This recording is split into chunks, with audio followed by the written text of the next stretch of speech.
53% बच्चे जो है वो चाइल्ड एब्यूज के विक्टिम है, तो क्या आप मानोगे? अगर मैं आपको कहूँ इंडिया में हर 10 में से एक बच्चा चाइल्ड एब्यूज का शिकार है, क्या आप मानोगे? But as NDTV revisits the college and speaks to young girls, there are those who say this is a daily affair for them and makes their everyday going to school a matter of discomfort, so much so that many of the girls don't even turn up for classes. UP के कानपुर में school के principal पर छात्राओं से छेड़खानी का आरोप लगा है।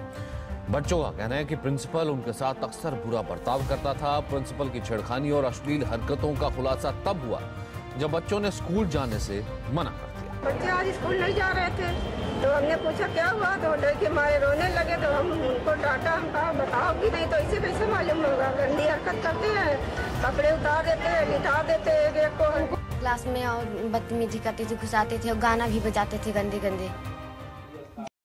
ऐसी चाइल्ड एब्यूज की खबरें हम लोग लगभग आज हर रोज सुनते हैं, और मानो या ना मानो ये चीज एक वायरस की तरह पूरे देश में फैल चुका है। इंडिया में हर रोज 8 चाइल्ड एब्यूज के केसेस रजिस्टर होते हैं और ना जाने कितने केसेस हैं जो रजिस्टर होते नहीं हैं, या तो पेरेंट्स की इग्नोरेंस की वजह से या फिर सोशल प्रेशर की वजह से।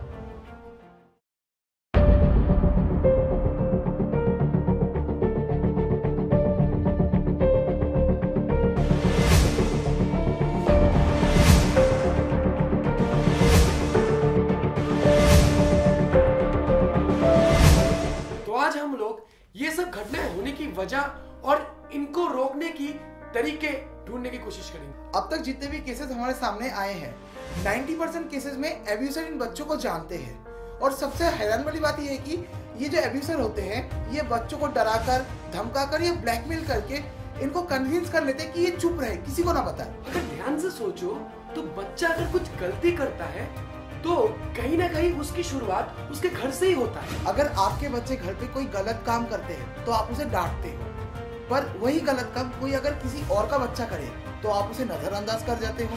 अरे यार, दूसरे का बच्चा है, कुछ बोलूंगा तो फिर उसके पेरेंट्स कैसे रिएक्ट करेंगे पता नहीं, फालतू के झंझट में क्यों पड़ना, चल छोड़ो यार, जाने दो।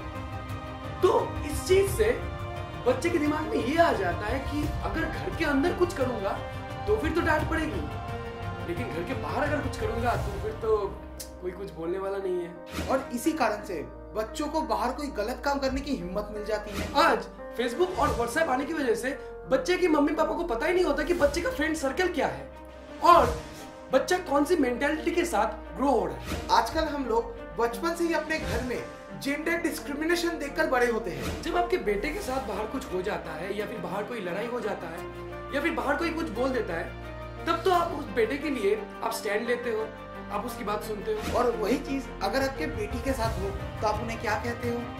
लड़कियां लड़ाई नहीं करती, लड़कियों को शाम के बाद बाहर जाना नहीं चाहिए, ये तुम्हारी गलती है, ऐसी चीजों को नजरअंदाज करो, किसी को कुछ मत कहना, और आप ऐसे उस लड़की के वॉइस को हमेशा के लिए दबा देते हो। Largely we find that even when there is sexual abuse, quite often there's a tendency not to say. Part of it is stigma, part of it is because there is dependency. Quite often the victim doesn't, if the perpetrator is someone more powerful, they're very worried about reprisals. और इससे आपके बेटे के दिमाग में ये बैठ जाता है कि लड़कियों को कुछ करो या कहो तो ये कुछ पलट के करेगी नहीं या फिर बोलेगी नहीं, मतलब लड़कियां वीक होती है। चाइल्ड एब्यूज सिर्फ आपके बेटी के साथ नहीं, आपके बेटे के साथ भी हो सकता है। मैं जब 6.5 साल या 7 साल का था तब मेरे मम्मी के साइड के रिलेटिव ने मेरा बलात्कार किया। हमारे घर में वो हमेशा आता जाता रहता था, हमारे साथ रहता था वो। तो हम बच्चों को स्नान सुबह से बच्चों को नहलाते हैं, बच्चों को जैसे हम नहलाते हैं वैसे ही वो मुझे नहला रहा था। और एक दिन ऐसा हुआ कि उसने सारे कपड़े निकाल दिए और मैं भी नंगा था उनके सामने।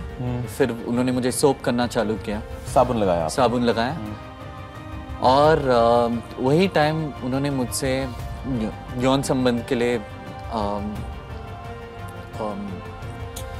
मैं चिल्लाना चाहता था और उसी वक्त मेरी आंटी का गया है कि मैं नीचे जाके कुछ सामान खरीद के आती हूँ। उन्होंने आवाज़ लगाई कि मैं कहीं जा रही हूँ। तो शायद उसकी वजह से जोश आ गया उसमें और जबरदस्ती मेरे साथ।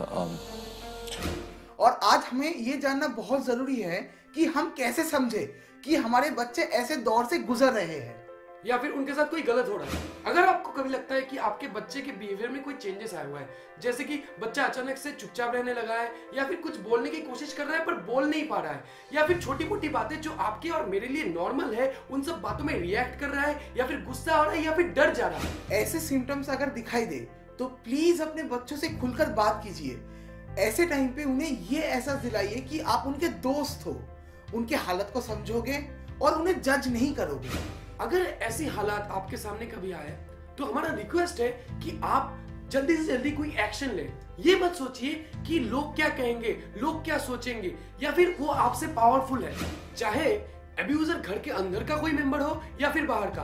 अब ये देखो, अगर ये सब चीजें आपके बच्चे के साथ होता रहा, चीजों को रोका ना गया, मे बी ये पॉसिबल हो सकता है कि बच्चा डिप्रेशन में आके खुद के साथ कुछ गलत कर बैठे। और हमारा ये रिक्वेस्ट है आप सबसे कि आप अपने घर पे प्लीज जेंडर डिस्क्रिमिनेशन ना करें। अगर आपके सामने बाहर का कोई बच्चा कुछ गलत काम कर रहा है तो आप जाओ, चीजों को रोकने की कोशिश करो या फिर उनके पेरेंट्स के साथ जाके बात करो। और एक रिक्वेस्ट है आप सबसे, आप अपने बच्चे की फोन और कंप्यूटर को चेक करते रहे ताकि आपको आइडिया रहे कि वो ऑनलाइन क्या क्या एक्टिविटीज कर रहे हैं। तो हम चाहते हैं कि आप इस वीडियो को ज्यादा से ज्यादा लोगों तक पहुंचाएं, इसे शेयर करें ताकि पेरेंट्स अवेयर हो सके और वक्त आने पर सही स्टेप्स ले सके। चलिए हम और आप मिलके बनाते हैं एक बेहतर इंडिया हमारे बच्चों के लिए, हमारे अगली जनरेशन के लिए। और वीडियो में कमेंट्स करना मत भूलिए। जय हिंद। Thank you.